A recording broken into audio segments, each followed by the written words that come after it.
ಆತ್ಮೀಯರೇ, ಎಲ್ಲರಿಗೂ ನಮ್ಮ ಭಕ್ತಿ ಸ್ಪಂದನ ಯೂಟ್ಯೂಬ್ ಚಾನಲ್ಗೆ ಆತ್ಮೀಯವಾದ ಸ್ವಾಗತ. ಇಂದಿನ ವಿಶೇಷತೆ ಅಪಾರ ಏಕಾದಶಿ. ಅಪಾರ ಏಕಾದಶಿ ಎಂದರೆ ಏನು? ಅಪಾರ ಏಕಾದಶಿಯ ಮಹತ್ವವೇನು? ಅಪಾರ ಏಕಾದಶಿಯ ಹಿಂದಿರುವಂತಹ ಪೌರಾಣಿಕ ಕಥೆಯೇನು ಎನ್ನುವುದನ್ನು ಇಂದಿನ ವಿಡಿಯೋದಲ್ಲಿ ನಾವು ತಿಳಿದುಕೊಳ್ಳೋಣ. ಅಪಾರ ಏಕಾದಶಿ ವೈಷ್ಣವ ಸಂಪ್ರದಾಯದಲ್ಲಿ ಬಹಳ ಪವಿತ್ರವಾದ ಏಕಾದಶಿಗಳಲ್ಲಿ ಒಂದು. ಇದು ಜ್ಯೇಷ್ಠ ಮಾಸದ ಕೃಷ್ಣ ಪಕ್ಷದ ಏಕಾದಶಿ ತಿಥಿಯಲ್ಲಿ ಆಚರಿಸಲಾಗುತ್ತದೆ. ಈ ದಿನವನ್ನು ಶ್ರೀ ಮಹಾವಿಷ್ಣುವಿಗೆ ಸಮರ್ಪಿಸಲಾಗಿದೆ.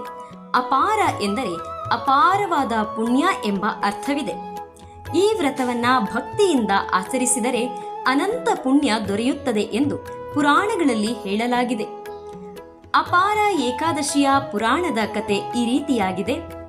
ಅಪಾರ ಏಕಾದಶಿಯ ಪುರಾಣ ಕತೆ ಬಹಳ ಪ್ರಸಿದ್ಧವಾಗಿದ್ದು, ಈ ಕಥೆಯನ್ನ ಬ್ರಹ್ಮಾಂಡ ಪುರಾಣದಲ್ಲಿ ವಿವರಿಸಲಾಗಿದೆ.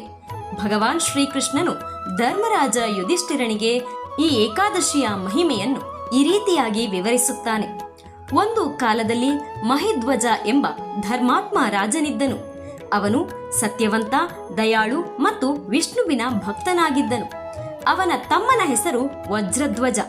ಅವನು ಅಸೂಯೆ ಪಡುವ ಕ್ರೂರ ಸ್ವಭಾವದ ವ್ಯಕ್ತಿಯಾಗಿದ್ದನು. ಮಹಿಧ್ವಜನಿಗೆ ಜನರಿಂದ ಹೆಚ್ಚು ಗೌರವ ಸಿಗುವುದನ್ನು ನೋಡಿ ವಜ್ರಧ್ವಜನಿಗೆ ದ್ವೇಷ ಹೆಚ್ಚಾಯಿತು. ಒಂದು ರಾತ್ರಿ ಅವನು ತನ್ನ ಅಣ್ಣನನ್ನ ಕೊಂದು ಕಾಡಿನಲ್ಲಿದ್ದ ಒಂದು ಅಶ್ವತ್ಥ ಮರದ ಕೆಳಗೆ ಹೂತು ಬಿಟ್ಟನು. ಅಕಾಲ ಮರಣದಿಂದ ಮಹಿಧ್ವಜನ ಆತ್ಮಕ್ಕೆ ಶಾಂತಿ ಸಿಗಲಿಲ್ಲ. ಅವನು ಪ್ರೇತಾತ್ಮನಾಗಿ ಆ ಮರದ ಬಳಿ ಅಲೆದಾಡುತ್ತಿದ್ದನು. ಆ ದಾರಿಯಲ್ಲಿ ಓಡಾಡುತ್ತಿದ್ದವರಿಗೆ ತೊಂದರೆ ಕೊಡುತ್ತಿದ್ದನು.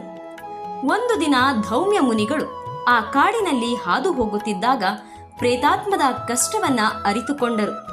ತಮ್ಮ ಯೋಗಶಕ್ತಿಯಿಂದ ಅದರ ಹಿಂದಿನ ಕಾರಣವನ್ನ ತಿಳಿದುಕೊಂಡರು. ಆಮೇಲೆ ಮುನಿಗಳು ಅಪಾರ ಏಕಾದಶಿಯ ವ್ರತವನ್ನ ಆಚರಿಸಿ ಆ ವ್ರತದ ಪುಣ್ಯ ಫಲವನ್ನ ಮಹಿಧ್ವಜನ ಆತ್ಮಕ್ಕೆ ಅರ್ಪಿಸಿದರು. ಆ ವ್ರತದ ಮಹಿಮೆಯಿಂದ ಮಹಿಧ್ವಜನಿಗೆ ಪ್ರೇತದಿಂದ ಮುಕ್ತಿ ದೊರಕಿತು. ಅವನು ದಿವ್ಯ ರೂಪವನ್ನ ಪಡೆದು ವಿಷ್ಣು ಲೋಕಕ್ಕೆ ತೆರಳಿದನು. ಈ ಕಥೆಯ ಸಾರಾಂಶ ಹೀಗಿದೆ.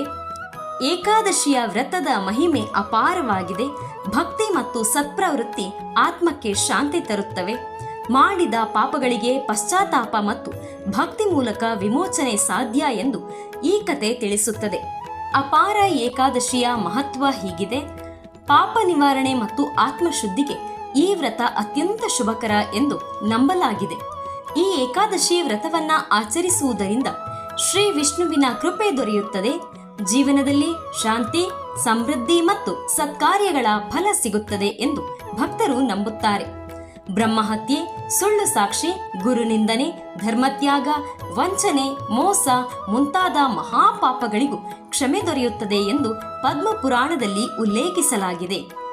ಇದು ಈ ಅಪಾರ ಏಕಾದಶಿಯ ಮಹತ್ವವಾಗಿದೆ. ಆತ್ಮೀಯರೇ, ಇಂತಹ ವಿಶೇಷ ದಿನಗಳ ಮಾಹಿತಿಯನ್ನ ಪಡೆಯಲು ನಮ್ಮ ಚಾನೆಲ್ ಅನ್ನ ಸಬ್ಸ್ಕ್ರೈಬ್ ಮಾಡಿ. ನಿಮಗೆ ಈ ವಿಡಿಯೋ ಇಷ್ಟವಾದಲ್ಲಿ ಲೈಕ್ ಮಾಡಿ, ಶೇರ್ ಮಾಡಿ. ಹರೇ ಕೃಷ್ಣ.